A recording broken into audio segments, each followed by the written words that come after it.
ඔයා ආලෝක වර්ෂ මිලියන 2.5ක් ඈතින් තියෙන අපට අසල්වැසි ඇන්ඩ්‍රොමීඩා ගැලැක්සියට ආලෝකයේ වේගයෙන් හෝ ඊට සමාන වේගකින් ගියොත් මේ ගමන අවුරුදු 6ක් 7ක් වගේ දැනෙන්න පුළුවන්.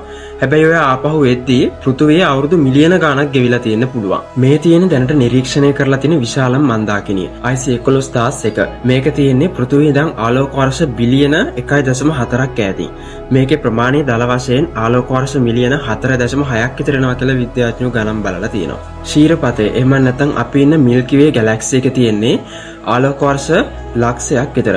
නිකමට හිතන්නකෝ මේ ගැලැක්සි එකේ මොන තරම් දියුණු ජීවීන් වර්ග ජීවත් වෙනව ඇතිද? මේ තියෙන මෙගාපික්සල් 3200ක කැමරාවකින් ගත්ත විශ්වයේ වැලි කැටයක් තරම් ප්‍රමාණික කොටසක පළවෙනි ඡායාරූපය. මේ ඡායාරූපය අරන් තියෙන්නේ වේරාසී රුබින් නිරීක්ෂණාගාරයේ LSST කියන කැමරාවෙන්. බලන්න මේ වැලි කැටයක් තරම් කොටසේ මොනතරම් චක්‍රාවට මන්දාකිනි තියනවද කියලා. ඉතින් ඔයා හිතන්නේ මේ එකකවත් දියුණු ජීවීන් නැති වෙයි කියලාද? ඔයා දන්නවද මේ දවස්වල හැමෝම කතා වෙන 3i ඇට්ලස් කියන අద్భుත වස්තුව අවුරුදු මිලියන 12ක් විතර පරණ බව විද්‍යාඥයෝ මේ වෙනකොට හොයාගෙන තියෙනවා. ඔයා රැට අහසේ දකින්න සියලුම තාරකා තියෙන්නේ අපේ මිල්කි වේ ගැලැක්සි එකේ. එහෙම නැත්නම් ශීරපතේ මෙන්න මේ කුඩා කොටසේ. ඉතින් තාම විද්‍යාඥයන් අපේ ගැලැක්සි එකේ හොයාගෙන තියෙන්නේ වැලි කැටයක් තරම් ප්‍රමාණයක කොටසක් විතරයි. එහෙන් බැලුවම ඔයාට හිතෙනවා ඇති මේ විශ්වය කොයිතරම් ගතිකද, කොයිතරම් විශාලද කියලා.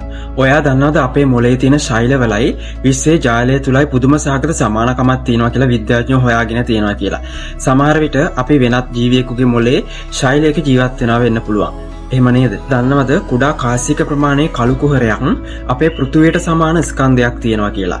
ඉතින් මේ කළු කුහරයක් ආසන්නයේදී අපි දැනට දන්න කිසිම භෞතික විද්‍යා නියමයක් වැඩ කරන්නේ නැහැ. ඒ වගේම ISS එහෙම නැත්නම් ජාත්‍යන්තර අභ්‍යවකාශ මධ්‍යස්ථානයේ ජීවත් වෙන ගගනගාමින් දවසකට හිරු උදාව සහ හිරු බැස යාම 16 වතාවක් දකින්න කියලා ඔයා දන්නවද? ඔයා තාරකා විද්‍යාව, ඒ වගේම ඇස්ට්‍රොනොලොජි වලට කැමති කෙනෙක් නම් මම අලුතින් පටන් ගත්ත මේ පේජ් එකත් ෆලෝ කරන් යන්න.